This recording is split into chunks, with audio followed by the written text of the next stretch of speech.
I landed early from a cloud security summit in Austin, buoyed by the kind of tired optimism that makes you do sweet, simple things. No grand gestures. Just getting home 2 days ahead of schedule with takeout tacos and a quiet hope that maybe, for once, timing would be on my side. It was 12:41 a.m. when I turned into Maple Ridge Lane. No porch light. No car in the driveway. The garage was cracked open like a mouth about to confess. I stepped into a house that felt staged. Counters wiped, pillows squared, the little plant by the window watered too perfectly. Lena was a creature of ordinary mess. A cardigan on a chair, grocery list on a magnet, heels draped by the mat. Tonight there was only polish. "Hey," I said into the phone. "Did I wake you?" Her voice came wrapped in a yawn. I was already in bed, Noah. In our bed. Of course. Where else would I be? The hallway swallowed my footsteps. I could see the bedroom. Sheets flat. Window cracked. Empty. In the living room, I found one thing that didn't fit the script. A glass on the side table, half full of something amber and smoky. Neither of us drank the strong stuff. Next to the bench by the laundry room, a pair of men's Oxford hid like a guilty idea. Size 11, Italian leather, scuffs that looked expensive. The name landed in my mind with the same cold certainty as a password prompt. Grant Miller.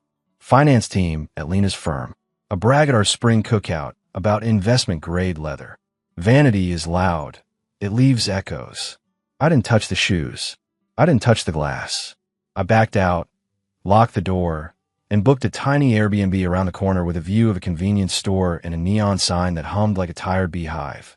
I lay on the bed fully dressed and stared at the ceiling until the outline of a plan appeared like pixels resolving. No shouting, no scenes, no late-night detective show. Just truth, staged once, cleanly, with witnesses who loved her enough to wish this wasn't happening. By breakfast, I made 3 calls. Madison Cole, Lena's closest friend from college, now a pediatric nurse with a laugh that carried. Backyard dinner for Lena tomorrow, I told her. Simple. String lights, those little candles she likes. I want to celebrate her charity work. That part was true. She'd organized school supply drives for years. It mattered. Madison said she'd bring lemon bars and a hug. Then Brooke, Lena's younger sister, the one with the careful words and the photographer's eye. She promised sparkling water and the good kind of surprise. And Avery Miller, Grant's wife. We were friendly enough for the call to make sense. Stopping by for something small Saturday night, I said. Family and close friends. Come if you can. Grant's in New Orleans. Avery answered. Left Thursday. Conference. Right, I said. Tell him we'll miss him. The plan wasn't vengeance yet. It was proof. I sent a group text to 16 people. Please be by 6. Park on side streets. Use the back gate. Lights off until I cue. Replies stacked like dominoes. Thumbs up. Hearts. We'll be there. At 1 p.m., I texted Lena. A delivery needs a signature around 8 tonight. Can you be home? Her answer came fast. With Brooke all day. I'll be home by 8. Thanks for the heads up. I'll let silence handle the rest. At 6 on Saturday, the backyard became a hush. Neighbors slipping through the gate, shoes in hands, the grass carefully chosen to make no sound.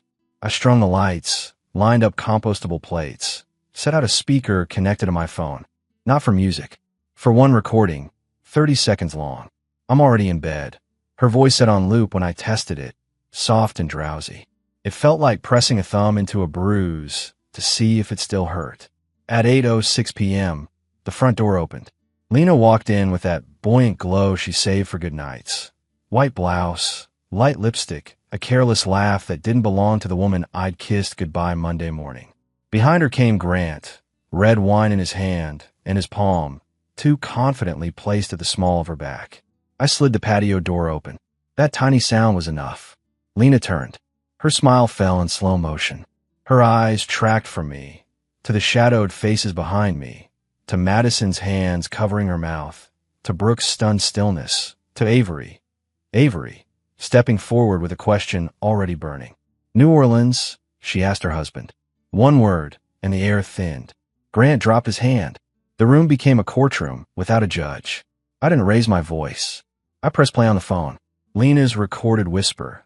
I'm already in bed, spilled into our living room like a confession delivered by a ghost. No one argued with gravity. People don't. Not when they see the floor. Brooke looked at Lena like she was staring across a distance too wide to yell across. Madison took one careful step back, and I could see the exact moment she chose not to say anything kind. Avery's breath hitched once, then steadied. She didn't cause a scene. She simply let the truth stack where it landed. "Can we talk alone?" Lena asked me, her voice a tremor on the surface of a lake. "Not tonight," I said. Guess left the way people leave church, quiet and changed. When the door shut behind the last one, the house finally matched the way it had felt for months. Beautiful, careful, and hollow. "I never meant," she started. "You meant enough to lie." I answered. "You told me you were in bed." I stood 3 steps from sheets that haven't forgotten our shape. "You've been distant," she said, voice cracking. "Your job drains you." I felt invisible. "I get tired," I said, "and you felt unseen. But we don't fix lonely by breaking vows." She reached, and I stepped back. "I'm not going to scream," I said. "We don't need volume. We have evidence." "This is over?" she asked, barely audible. "Tonight," I said, "the truth walked in with you." I left with my keys and the soft thud of a door that had learned how to close. Before Lena, my life ran on tidy rails. I'm an incident response lead. Alarms go off. I triage, I fix. The routine kept me sane. Up at 6, black coffee, 10-minute run, feed the neighbor's old lab if they're traveling, crossword at lunch, dinner by 7 if I'm lucky. People call me calm like it's a compliment. It's actually practice. You learn it, one fire at a time. Lena made color out of my grayscale. She worked in corporate partnerships, which meant schedules that changed mid-sentence and evenings spent drafting proposals for nonprofits that didn't know how much power they held. She loved to build nights, shoe boxes full of printed photos, playlists labeled by season, oven light on while chocolate chip cookies breathe out their sugar. She wanted a garden and a road trip through Montana and a Christmas Eve where everyone wore the wrong pajamas on purpose. I wanted to give her all of it. Somewhere along the way, we started living parallel days. Her laughter faded to courteous smiles. My calm turned into silence she mistook for indifference. We both missed the conversation where we should have said, "I feel like I'm talking across a canyon." The week after the reveal, Lena didn't call. She sent one message through Brooke. "I'm finding a place. I'll be out before the weekend." No blame. No bargaining. Just logistics. I read it twice, looking for the sentence that would change everything and not finding it there. Avery reached out on Wednesday. "Thank you for letting me see it for myself," she wrote. We met at a coffee shop with sturdy mugs and bulletin boards full of guitar teachers and lost cat flyers. We didn't try to cheer each other up. She had a ring line on her finger like a pale echo. "I filed," she said, "not because of anger, because of clarity." She told me about the quiet ways you can lose someone. The new shirts, the phone left face down, the business trip that didn't include receipts.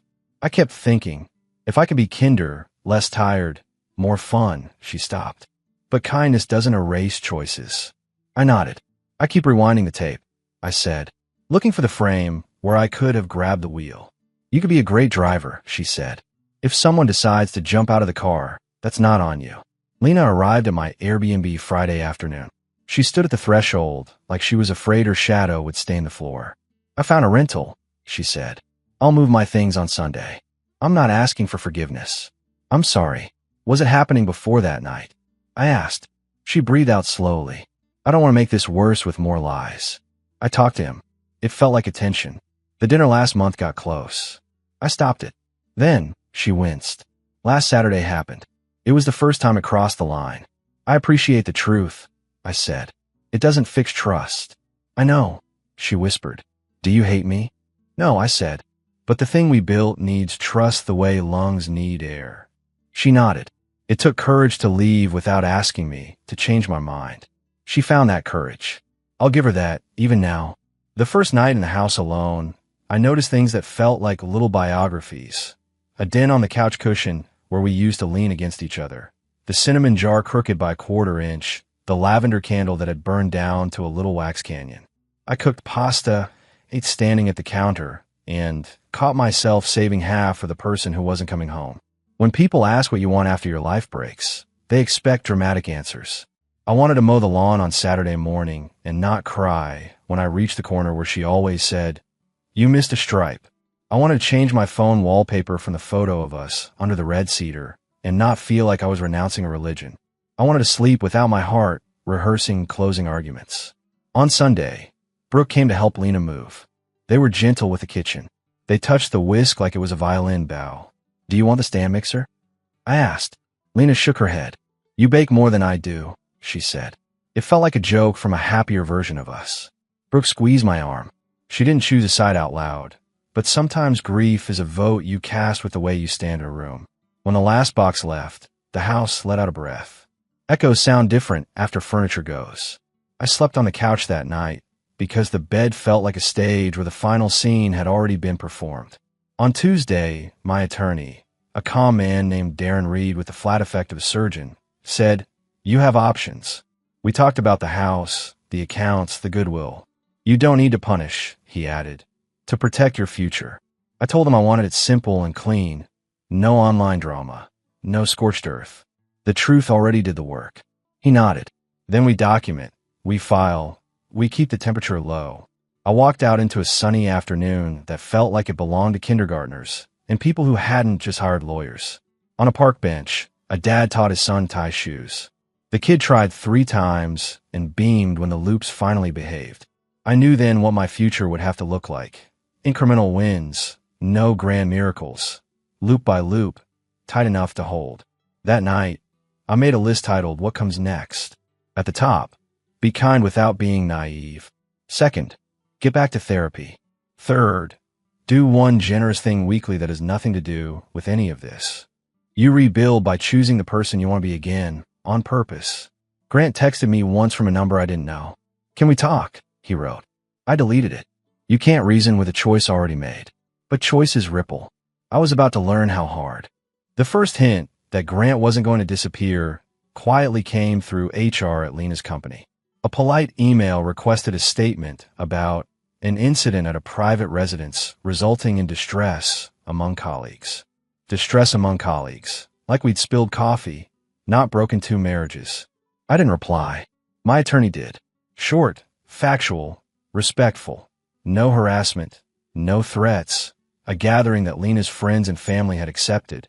A single audio clip to clarify a discrepancy between claims and reality. The file included replies from guests, timestamps, and the text where Lena had promised to be home by 8. Calm wins over gossip. 2 days later, Avery called. "He's angry," she said. "Not wounded. Angry. He's telling people you're controlling. That the party was an ambush. That Lena was emotionally abused. He's trying to turn the narrative." "Is it working?" I asked. "For a few," she said.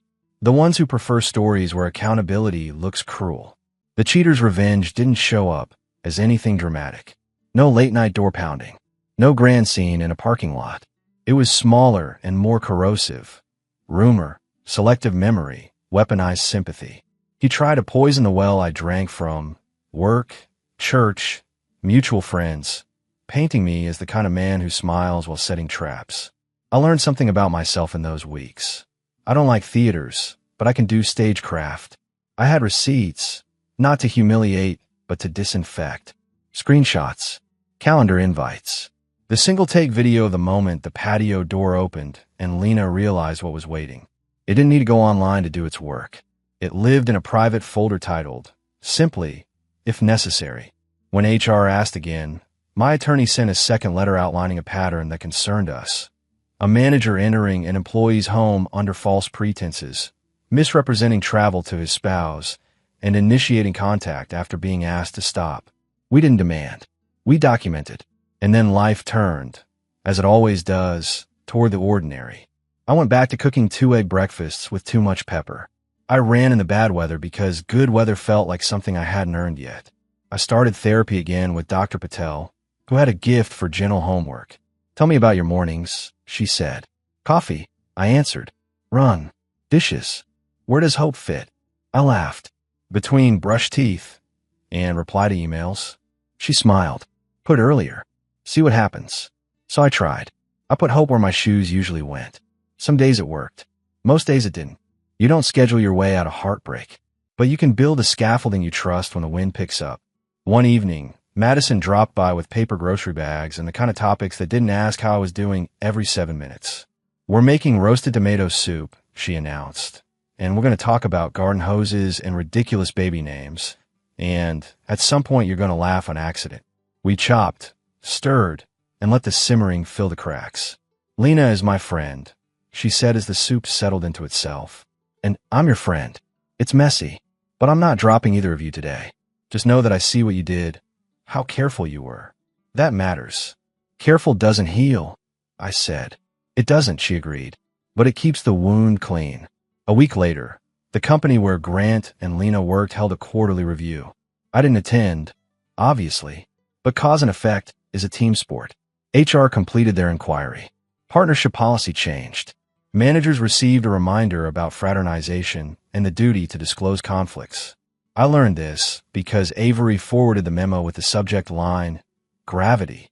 Grant moved to a different client account. People said it was a better fit. People say a lot when they don't want to say consequence. Lena texted me. "They switched my reporting line. I didn't request it. I'm okay." I stared at the message for a long time. "Compassion and caution aren't enemies." "I hope it helps," I wrote. It was the only sentence that didn't feel like revisionist history. Then came the day when my attorney called with a line drawn from an earlier kindness. "About the house," Darren said. "Your prenup has a clause about transgressions within the marital home. I know you don't want to wield it like a weapon, but it exists. It allows you to retain the house and your retirement accounts intact. You can always choose generosity later." I hadn't remembered the clause. We'd signed the document young and optimistic, more talisman than plan. Now it sat there quietly, offering a way to turn a page without tearing it. "I'll use it," I said, "and I'll be fair with everything else. Strong revenge isn't fury. It's disciplined mercy that refuses to reward betrayal." That night, I slept in the bed for the first time since everything broke. It didn't feel like a monument anymore. It felt like a room where a life could start again. If you've ever managed an incident at work, you know the difference between a patch and a rebuild. Patches are fast. Rebuilds are honest. I chose rebuild. Step 1, document and decide. I met with Darren and drew a line across a legal pad. What we split on one side, what I keep on the other. House and retirement stayed with me under the clause. Everything else, car equity, savings, furniture, got divided with math, not emotion. I offered Lena the dining table because her grandmother's hands had set it for 20 Thanksgivings. "Thank you," she wrote back, for words that struck with their simple sincerity. Step 2, remove the accelerants. No shared streaming accounts. No location sharing. No midnight scrolls through old photos. I took our pictures off the walls, wrapped them in brown paper, and labeled the box "Do Not Open Yet." Some days the box felt like a coffin. Some days it felt like a promise. Step 3, an act of quiet justice. Not public, not gloating. I asked Aaron to send a final, neutral letter to the company's legal team attaching a brief timeline, the guest list, and the audio file, paired with a statement that I wished no harm, only assurance that reassignments fully addressed the conflict and that no retaliation would reach Lena or anyone who had attended that night. It was my boundary in writing. Protect without burning. Step 4, something generous on purpose. I set up a monthly donation to the school supply nonprofit Lena loved, under no name at all. It wasn't absolution. It was a reminder to myself that goodness isn't a joint account that closes with a marriage. When the papers were ready, Lena and I met at the same coffee shop where Avery and I had spoken. We sat at a corner table beneath a corkboard of piano tutor notices. The pen felt heavier than it should have. I read everything twice. Lena said, "It's fair." She swallowed. "More than fair. We both need to move," I said. "Cleanly." She nodded. "I start with a new manager on Monday." A pause. "I've started running again. Just 2 miles, but still, it quiets the noise." "I'm glad," I said, and meant it. She signed. I signed. We didn't hug. Grief sometimes looks exactly like two people being polite. That evening, I told my parents over FaceTime. My mother covered her mouth with her fingers. My father said the sentence I needed. "Son, you were steady." Then he shook his head and added, "You don't have to be steady all the time." So I wasn't. I took a weekend in a rental by Lake Superior, walked a shoreline where the water kept rewriting the sand, and wrote a letter to myself I won't share with anyone. It started, You were allowed to want ordinary joy again. On Sunday, I came home and replaced the porch bulb with a warm one. I planted herbs in the boxes Lena used to talk about filling. Basil, rosemary, a brave little mint that overcommit to being alive. It felt defiant in the right way. Avery and I kept a respectful orbit. Check-ins, not crutches. She sent photos of a new apartment she'd found near her sister's place. A tiny kitchen with a sunlit window and a goofy rug that said, "You're doing great." She was building her own rebuild. Weeks later, the last embers of Grant's rumor campaign ran out of oxygen. Truth is a long stride. HR's policy update stuck. People who had rolled their eyes at boundaries started using the word with reverence. I didn't celebrate. I slept. Then, one Tuesday, I met someone I hadn't planned to. Not a romance. Don't rush the epilogue. Her name was Elise. She worked at the community center. I'd gone there to drop off boxes of school supplies with a donation receipt printed from an email that still smelled like ink. We didn't exchange numbers. We exchanged book recommendations. It felt like stepping into a room with the lights on. That night, I wrote another list. At the top, love is not a performance. It's maintenance. Under it, talk early. Talk often. Talk honestly. And under that, if you ever become distant again, say so before the silence grows teeth. Strong revenge from a husband doesn't look the way movies sell it. It isn't broken plates, dramatic standoffs, or viral posts. It's architecture. You build a life so measured, so honest, that the people who try to rewrite your character end up reading the same page as everyone else.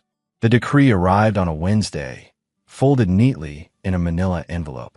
Legal endings are quiet. I held the paper, breathe in, breathe out, and felt something I hadn't felt since the night the patio door slid open. Space. Avery called to say she'd finalized too. "I got a plant," she said, laughing softly. "It's still alive." "Victory," I said. We met for coffee once more, two civilians after a storm. "Do you ever replay it?" she asked. "Less," I said. "The volume drops when the day is full." She nodded. "Grant asked to talk." I said no. My boundary isn't a punishment. It's a property line. On Saturdays, I started coaching a beginner's running group at the park. People showed up carrying heavy things and put them down mile by mile. One guy, divorced electrician, father of two, ran in steel-toed shoes the first week because he didn't own anything else. We fixed that. He cried at the end of his first 5K, not because of the distance, but because finishing something changes your idea of yourself. Madison hosted a small dinner and invited both me and Lena on different nights, because she is wise and refuses to be drafted into other people's wars. On my night, we ate too much homemade pizza and made fun of reality shows. On Lena's night, I hope they laughed too. Healing isn't a contest. Grant transferred to a different city 6 months later. I learned it from a mutual colleague who sent a neutral text. FYI, in case it affects anything. It didn't. By then, he was a chapter one no longer needed to annotate. As for Lena, I heard from Brooke that she'd joined a trail cleanup crew and had started teaching middle schoolers how to build basic websites after class. The image settled in me like a glass marble. Lena with a safety vest. Lena with a room of 12-year-olds explaining how to make a button change color on click. People can do harm and good in the same lifetime. The math doesn't cancel, but it balances. One evening in early fall, I got home to find the porch plants thriving, the warm bulb casting a small halo, Basil leaning into the night air like a question mark. Inside, the house didn't feel like a museum anymore. It felt used. A mess lived there again. My mess. Running shoes by the door. A book dog-eared on the coffee table. A grocery list that said, lemons, free-range eggs, courage. I took out the brown box of framed photos and opened it carefully. Not to hang them all back up. To choose one. The red cedar shot went into a drawer where I keep letters and ticket stubs. Not out of shame, but respect. You don't throw away every map just because you don't live in that city anymore. When I finally met Elise again, at a community fundraiser where she corralled volunteers with the efficiency of a symphony conductor, we talked as if we'd started the conversation ages ago and only paused to catch our breath. I told her about my lists. She told me about her grandmother's recipe cards. We traded small hopes like kids trading stickers. Later, we would try dinner at a place with soft lighting and people who didn't shout. Later, we would see if trust could grow again in soil that had been tilled, weeded, tended. But the real ending, the one you came for, already happened, back in a living room with string lights off and the patio door ajar. I didn't choose fury. I chose clarity. I didn't perform pain. I built boundaries. I didn't torch reputations. I documented. I retained the house not to gloat, but to refuse to pay rent in a story where I had told the truth. The cheater tried a revenge of whispers. Mine answered with light. That's the kind that lasts.